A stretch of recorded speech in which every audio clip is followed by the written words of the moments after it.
যুগের মুক্তিযুদ্ধে আমাদের যে মুক্তিযোদ্ধারা জীবন দিয়েছেন, রক্ত দিয়েছেন, এই দেশ, এই পতাকা, এই মাটি অর্জনে তাদের যে রক্তদান, ওরকম মায়ের রক্তক্ষরণ, মায়ের প্রসব বেদনা সহ্য করার মতোই আমি আমার বাংকারের পাশে দেখি। বিসমিল্লাহির রহমানির রহিম।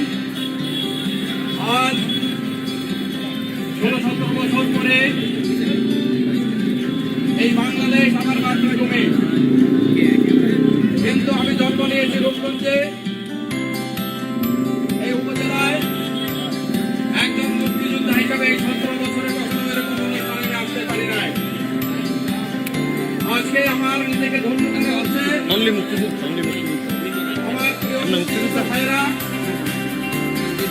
উপজেলা প্রশাসন যারা আজকের এই অনুষ্ঠান আয়োজন করেছেন, আমি আপনাদেরকে কৃতজ্ঞতা এবং ধন্যবাদ জানাচ্ছি।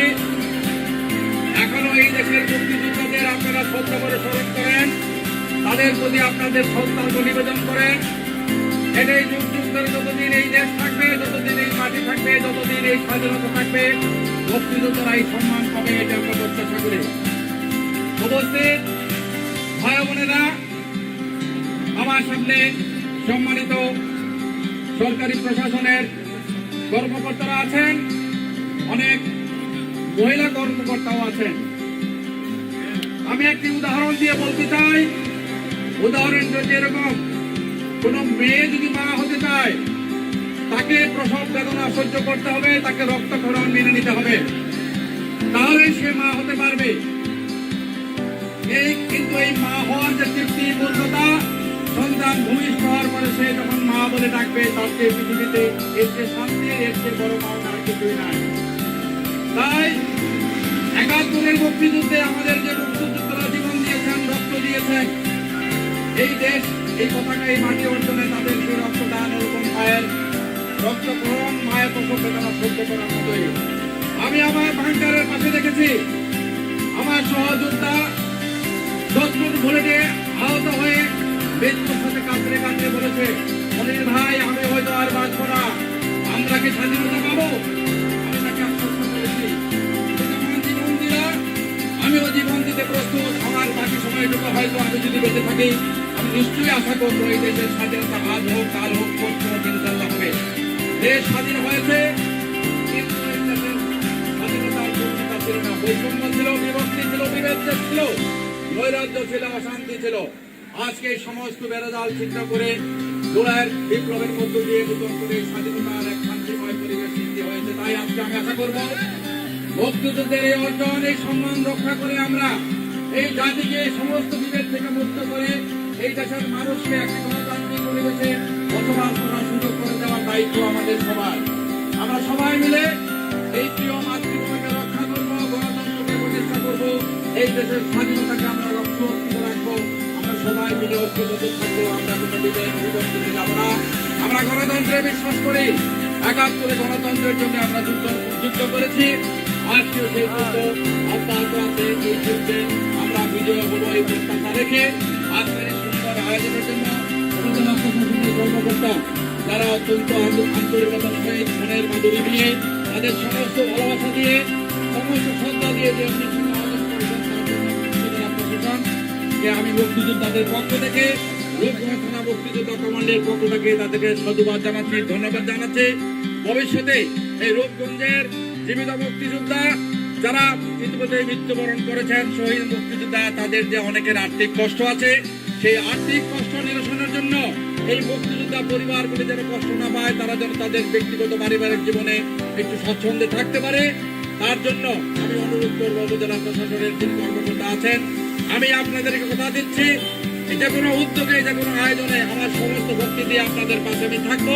তাদের রূপগঞ্জ উপজেলার মুক্তিযোদ্ধাদের জন্য কল্যাণকর কিছু করতে পারি, ভালো কিছু করতে পারি, তাদের কষ্ট ক্লেশ দূর করতে পারি, সেই অঙ্গীকার করে আজকের আয়োজনের জন্য আরেকবার ধন্যবাদ জানিয়ে আমি আপনাদেরকে আমার সালাম জানিয়ে আমার বক্তব্য শেষ করলাম।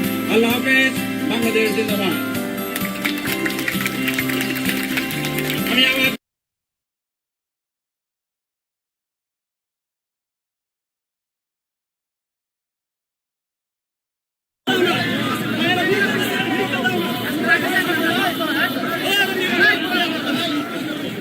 Esto es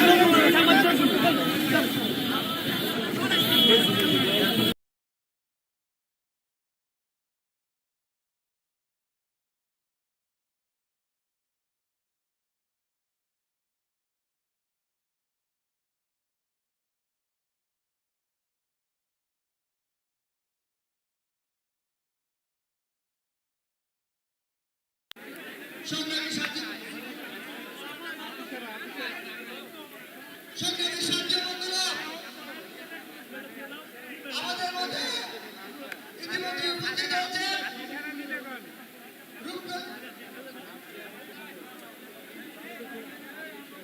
ইতিমধ্যে উপস্থিত আছেন রূপগঞ্জের লাখো মানুষের নয়নের মণি বীর মুক্তিযোদ্ধা জনাব কাজী মনির সাহেব। আমরা তাড়াতাড়ি অনুমোদনে ওনাকে স্বাগত জানাই। নেতা করে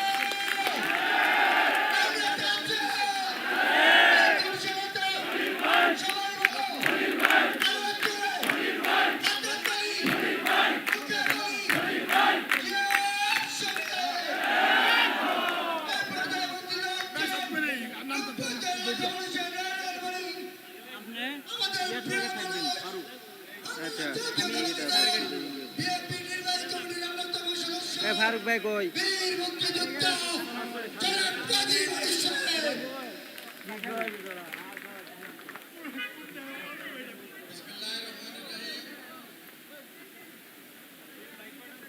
মহান বিজয় দিবস উপলক্ষে আজকে রেলি পূর্বাই সমাবেশে আমার রূপগঞ্জের বিভিন্ন এলাকা থেকে আগত জাতীয়তাবাদী দল এবং এর অঙ্গ সহযোগী সংগঠনের আমার প্রিয় নেতৃবৃন্দ, সম্মানিত নেতৃবৃন্দ, বিজয় আনন্দের কিন্তু এই বিজয় অর্জনের যে লড়াই, সেই লড়াই অনেক সময় অনেক কঠিন হয়। এই বিজয় দিবস আমাদের জন্য অনেক আনন্দের বার্তা দেয়। এই বিজয় অর্জনের জন্য আমাদের অনেককে অনেক কষ্ট সহ্য করতে হয়, জীবন দিতে হয়। ৭১-এর মুক্তিযুদ্ধে আমি একজন মুক্তিযোদ্ধা হিসেবে যুদ্ধ করেছি এই দেশ মাতৃকার স্বাধীনতার জন্য। এই পতাকার জন্য আমি লড়াই করেছি, সংগ্রাম করেছি। আমার সামনে আজকে যারা তোমরা উপস্থিত আছো, আমি আজকে দেখতে পাচ্ছি তোমরা সবাই সংখ্যাগরিষ্ঠ লোকের বয়সে তরুণ এবং যুবক। সুন্দর হয় কিন্তু বয়সটা এই ভাষায় বলতে হয়, অন্যরকমের। এখন যৌবনদার যুদ্ধে যাওয়ার সময় কার। ৭১-এ আমার বয়স ছিল, প্রয়োজন ছিল, আমি যুদ্ধে গিয়েছি। সেই যুদ্ধে আমরা স্বাধীনতা অর্জন করেছি। আজকে বারবার সেই স্বাধীনতা বিপদগ্রস্ত হয়েছে, স্বাধীনতা কলঙ্কিত হয়েছে।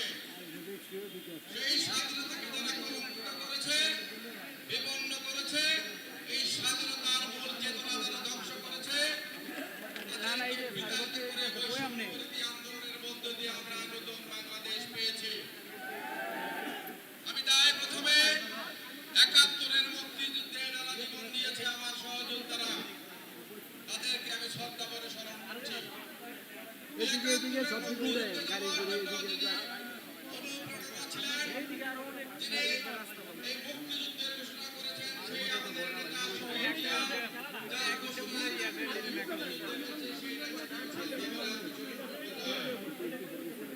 আজকে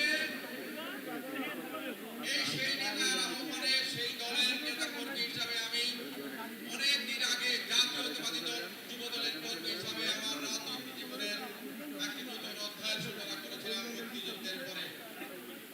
আজকে শহীদ জিয়া আমাদের মাঝে জীবিত নাই, কিন্তু তিনি জীবিত না থাকলেও বাংলাদেশের লক্ষ কোটি মানুষের মতো আমার মনেও, আমার আমৃত্যু, আমার শেষ নিঃশ্বাস পর্যন্ত আমার হৃদয়ে নিস্পন্দন হিসেবে বেঁচে থাকবেন। শহীদ জিয়াকে শ্রদ্ধা করে স্মরণ করছে। আজকে জাতীয়তাবাদী দলের কর্মী হিসেবে আমি গর্ববোধ করি। আমরা স্বৈরাচারের বিরুদ্ধে আন্দোলন করেছি, গণতন্ত্রের লড়াইয়ের জন্য, গণতন্ত্রের জন্য আমরা বারবার রাজপথে রক্ত দিয়েছি। প্রিয় ভাইরা আমার, আজকে স্বাধীনতার এই মাসের শেষ সময়ে আমরা আজকে বাংলাদেশের একটি উপজেলা রূপগঞ্জ, এই রূপগঞ্জে জাতীয়তাবাদী দলের লক্ষ কোটি মানুষকে, লক্ষ লক্ষ মানুষকে আমাদের এই গণতন্ত্রের বার্তা, আগামী দিনে একটি অবাধ নির্বাচনের মাধ্যমে একটি সরকার গঠিত হবে, সেই লক্ষ্যে আমরা যে সংগ্রাম করছি, সেই সংগ্রামের অংশ হিসেবে আজকের এই বিজয় র্যালি আমি মনে করি। প্রিয় ভাইরা আমার, আমাদের নেতা শহীদ জিয়া জীবন দিয়েছেন। আমাদের নেত্রী তিনবারের প্রধানমন্ত্রী, বাংলাদেশ জাতীয়তাবাদী দলের নেত্রী, আপসহীন নেত্রী, দীর্ঘ সময় এই স্বৈরাচারী সরকারের মিথ্যা